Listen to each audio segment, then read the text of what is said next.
misi masih perlu bayar yang lain, atau bidik misi harus bayar praktikum, bidik misi masih bayar hal-hal lain. Oke, simak terus ya, karena aku mau bakal dibahas tuntas sampai ke akar. Oke teman-teman, semua pertanyaan yang udah kalian tanyain ke aku baik via DM maupun di YouTube aku yang kemarin itu nanya, bakal aku bahas tuntas terkait bidik misi. Nah, beasiswa bidik misi itu biasanya ada persyaratan khusus. Nah, persyaratannya itu bisa kalian simak di Belmawa Kamadiksi, Belmawa bidik misi gitu. Nanti aku bakal cantumin linknya di description box sama di bawah ini. Nanti aku cantumin linknya, jadi kalian bisa simak apa aja syarat buat bisa daftar bidik misi kayak gitu. Terus apa ya sih bisa buat orang-orang yang udah termasuknya mampu buat daftar. Kalau dari persyaratan ya, yang pas aku daftar tahun 2016, bagi anak pegawai negeri sipil atau PNS itu masih diperbolehkan untuk daftar bidik misi dengan syarat dan ketentuan tertentu. Salah satunya dari jumlah penghasilan kotor dan penghasilan kotor dari kedua orang tua baik ibu dan ayah itu di bawah 750. Jadi penghasilan total dibagi jumlah keluarga, misal jumlah keluarganya 5. Nah, misal gaji ayah aku itu 3 juta karena ibuku itu nggak kerja, pengangguran, jadi penghasilan itu kan cuma dari ayah aku, dari bapakku. Nah, total jumlahnya bapakku itu misal 3 juta ya, karena pas tahunku aku daftar itu belum ada 3 juta, jadi masih emang di bawah 750, itu masih bisa. Nah, kemudian dibagi jumlah keluarga, karena jumlah keluarga aku ada 5, 3 anak dan 2 orang tua ibu dan bapak, jadi emang penghasilan penghasilan kotor dibagi jumlah keluarga dalam rumah itu kan emang masih kurang, jadi emang masih diperbolehkan untuk mendaftar. Nah, syarat selanjutnya itu memang kita itu ada di mengurus permohonan dan syarat dari desa sampai ke pihak mana ya, pas dulu itu aku ngajuin juga di sekolah, jadi di sekolah itu diajuin juga buat daftar yang bidik misi itu kayak gitu. Kemudian di syarat yang lainnya itu kita harus mencantumin beberapa syarat. Yang pertama itu rekening listrik itu wajib. Terus pajak bumi dan bangunan itu juga wajib buat dicantumin. Kalian itu punya fasilitas atau kekayaan apa aja yang dimiliki kedua orang tua kalian kayak gitu, itu wajib dicantumin buat mengetahui jumlah kekayaan yang dimiliki kalian maupun dimiliki oleh kedua orang tua kalian. Kemudian kita juga harus mencantumkan termasuk rekening air, kayak biaya air kita pakai PAM atau pakai air sumur itu ditulis. Terus luas rumah juga ditulis. Terus fasilitas yang di rumah apa aja, misal kayak kulkas, terus TV, terus HP ada berapa, mereknya apa aja, terus kulkasnya juga merek apa aja. Misal kita punya mesin cucinya itu merek apa aja, terus berapa listriknya itu, berapa watt kayak gitu, itu semuanya dicantumkan. Terus juga jumlah pendapatan, kita harus memasukkan pendapatan dari orang tua. Misal kalau dari bapakku itu kan emang udah ada slip gajinya, tapi kalau misalnya yang dari orang yang misal kerjanya itu swasta ataupun kerjanya itu nggak tetap, kalian itu tinggal minta ke desa. Nah, nanti suratnya itu bisa kita ambil di desa. Dari desa itu yang bakal menurunkan surat bahwa penghasilan orang tua kita segitu kayak gitu.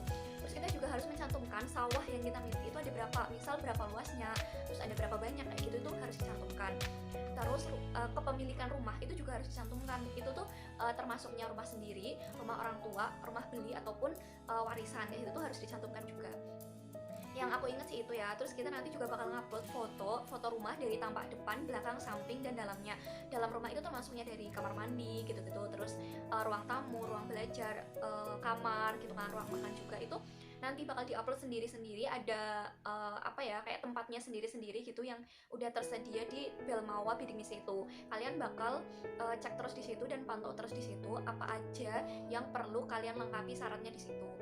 Terus ingatku sih itu, jangan lupa cantumin juga pendidikan terakhir orang tua, pendidikan terakhir adik kita, sama kayaknya kalau nggak salah itu peringkat kita gitu loh, peringkat kita di SD, SMP, SMA itu kita juga harus mencantumkan di bidik misi itu, karena bidik misi kan juga harus kita harus mencantumkan dan harus bisa kayak transparan gitu loh. Jadi dari pihak bidik misinya itu nggak curiga ke kita itu layak atau enggak. Kalau misal kita udah layak, ya buat apa gitu kita daftar gitu.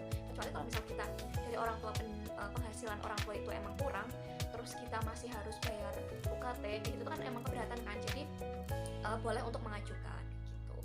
Nah, terus kemudian ada pertanyaan lagi, Kak, itu bisa buat daftar semua orang atau enggak? Itu kalian tinggal simak di Belmawa yang nanti bakal aku tulis di sini, cantumin linknya dan di description box. Jadi kalian tinggal ngeklik aja, kalian bisa simak di situ. Kemudian Kalau misal kita udah penerima bidik misi, boleh nggak kita daftar di beasiswa lain? Biasanya ada instansi atau pihak yang menawarkan beasiswa tersebut itu ada syaratnya. Misal kita tidak terlibat kontrak dengan beasiswa lain. Misal kita dari bidik misi mau daftar beasiswa BCA, nah dari bank BCA yang mau mengeluarkan beasiswa tersebut itu tuh ada keterangannya atau ada syaratnya, itu tidak boleh terikat dalam beasiswa manapun. Jadi ya udah, kalau misalnya kita udah dapat bidik misi, jangan kayak maruk gitu loh, bukan maruk pengen ini pengen ini, jangan gitu, kasihan teman-teman kita yang belum dapat beasiswa. Jadi ya udah, kalau misalnya kita udah dapat bidik misi, ya udah beasiswa yang lain buat teman-teman kita yang belum dapat beasiswa gitu. Jadi kan kita sama-sama ringan gitu. Terus kalau misal emang kita benar-benar kayak pengeluarannya overload, terus kita emang butuh dana, suntikan dana lain kayak gitu, biasanya dari tim Kemadiksi yang di tingkat univ itu bakal ada kayak pinjaman gitu loh, pinjaman kalau misal kita kekurangan dana gitu. Tapi alhamdulillah aku nggak pernah pinjam, meskipun ya keadaan aku tuh pas-pasan gitu buat hidup di Semarang. Tapi yang penting kita tuh bisa memanajemen keuangan kita sendiri. Yang butuh kita beli, kalau misalnya nggak butuh kita jangan beli gitu. Terus kalau misal kita pengen jajan, ya udah kita kontrol gitu. Misal kita jajan dalam seminggu sekali aja, selebihnya kita masak sendiri atau apa sendiri. Jadi uang dari bidik misi itu bakal cukup untuk biaya hidup kita di Semarang misal itu.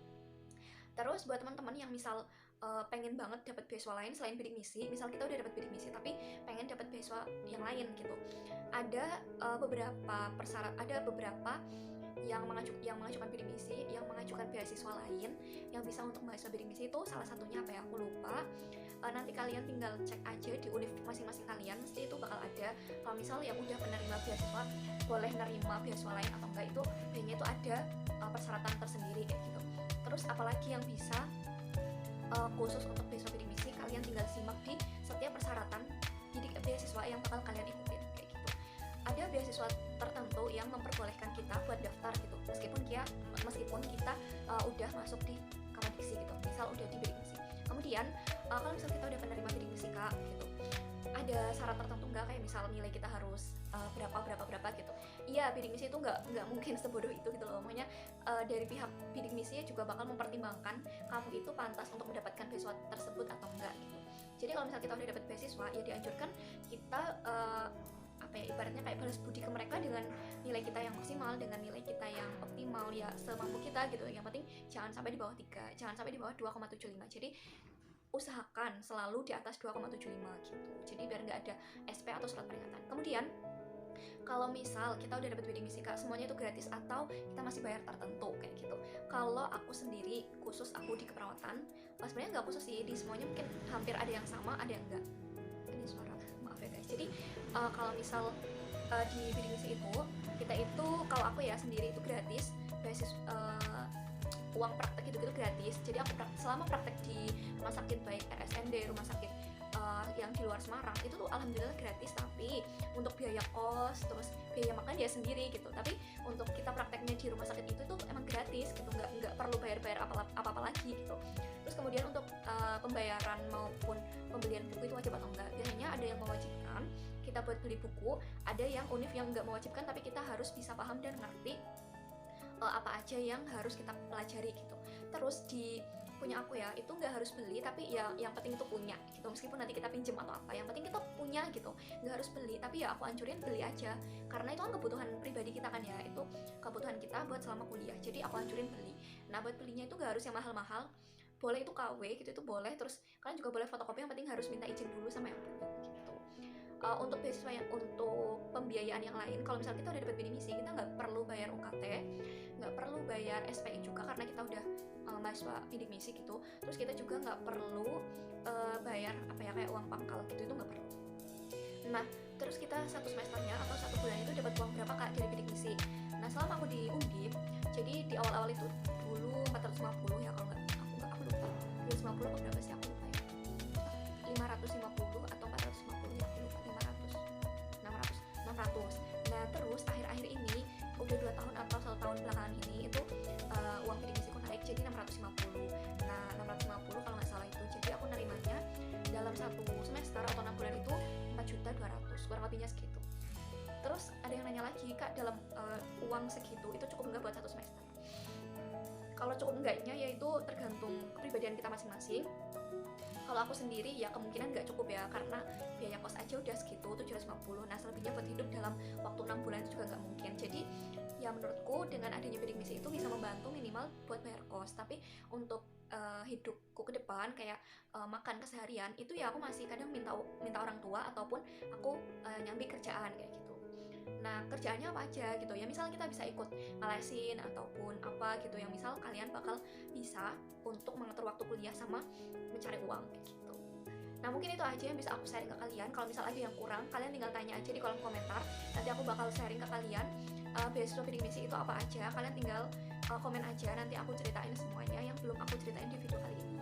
Oke, terima kasih ya buat teman-teman yang udah nonton video kali ini, semoga bermanfaat buat pejuang bidik misi di tahun 2021. Semangat teman-teman, jangan lupa yang udah lolos nanti SNMPTN maupun SBMPTN di jalur bidik misi, kalian tinggal komen di kolom komentar. Jangan lupa ya like, comment, dan subscribe. Follow juga Instagram aku, Tias Widya Rahayu. Terima kasih, assalamualaikum.